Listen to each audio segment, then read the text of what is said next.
पुण्याच्या कोरेगाव पार्क जवळची 40 एकर सरकारी जमीन पार्थ पवारांच्या कंपनीनं बेकायदा लाटल्याचा आरोप झी24 तासच्या ऑपरेशन 7/12 मधून पार्थ पवारांच्या कंपनीचा पर्दाफाश।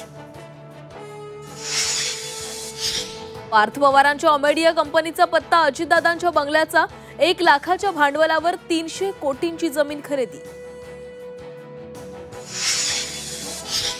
ओमेडिया कंपनीच्या स्टॅम्प ड्युटी माफीची फाईल उद्योग संचालनालयामध्ये बुलेट ट्रेनच्या स्पीडने धावली। अवघ्या 48 तासांमध्ये स्टॅम्प ड्युटी माफी, 500 रुपये स्टॅम्प ड्युटी भरून घेतली 300 कोटींची जमीन। झी24 तासची बातमी पाहता जमिनीच्या मूळ मालकांची झी24 तासकडे धाव। शीतल तेजवानींनी फसवून पॉवर ऑफ अटर्नी घेतल्याचा आरोप।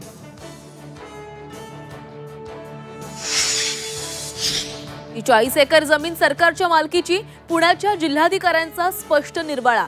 जमिनीचा बेकायदा व्यवहार करणाऱ्यांवर गुन्हा दाखल करण्याची भूमिका। कोरेगाव पार्क मधील जमिनीचा गैरव्यवहार 1 लाख कोटींचा।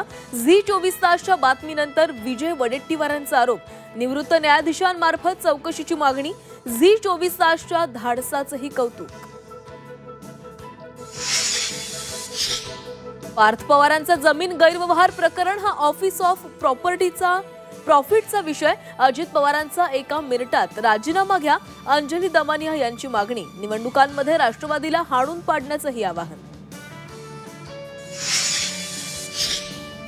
हा एक महाभयानक भ्रष्टाचार, पार्थ पवारांसह दोषींना जेलमध्ये टाका, अंबादास दानवेंची मागणी। तर अजित पवारांचा राजीनामा घेईपर्यंत लढत राहणार, अंधारेंचा इशारा। उद्धव ठाकरेंच्या मराठवाडा दौऱ्याचा आज दुसरा दिवस। धाराशिव, लातूरसह नांदेडमधील शेतकऱ्यांशी संवाद साधणार। स्थानिक स्वराज्य संस्थांच्या निवडणुकीच्या पार्श्वभूमीवर मनसे अध्यक्ष राज ठाकरे आज पुणे दौऱ्यावर। पुण्यात मनसेची महत्त्वाची बैठक, पदाधिकाऱ्यांशी साधणार संवाद।